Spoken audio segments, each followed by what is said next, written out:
নান রুটি বানানো দেখাবো আজকে গাইস। সম্পূর্ণ ঘরোয়া পদ্ধতিতে বানানো দেখাবো, কোনো রকম ঝামেলা ছাড়া। ঘরে থাকা কিছু উপকরণ দিয়ে বানাতে পারবেন। প্রথমে লাগবে ময়দা, তারপরে লাগবে চিনি, তারপরে গুঁড়া দুধ, তারপরে ইস্ট পাউডার। ইস্টটা একটু ভালো ব্র্যান্ডে নেওয়ার চেষ্টা করবেন। তারপর সামান্য লবণ দিয়ে ভালোভাবে মিশ্রণগুলো মিশিয়ে নিতে হবে। এরপর কুসুম গরম পানি দিয়ে মিশ্রণটি ভালোভাবে মেখে নেব। বেশি পানি দেওয়া যাবে না, অল্প অল্প করে পানি দিতে হবে।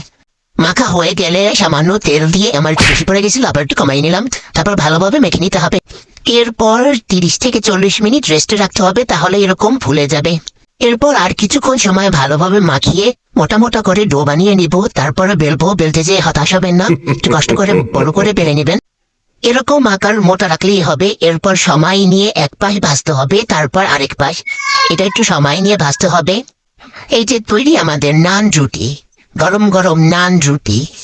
বাসায় ট্রাই করে দেখতে পারেন। Thanks for watching.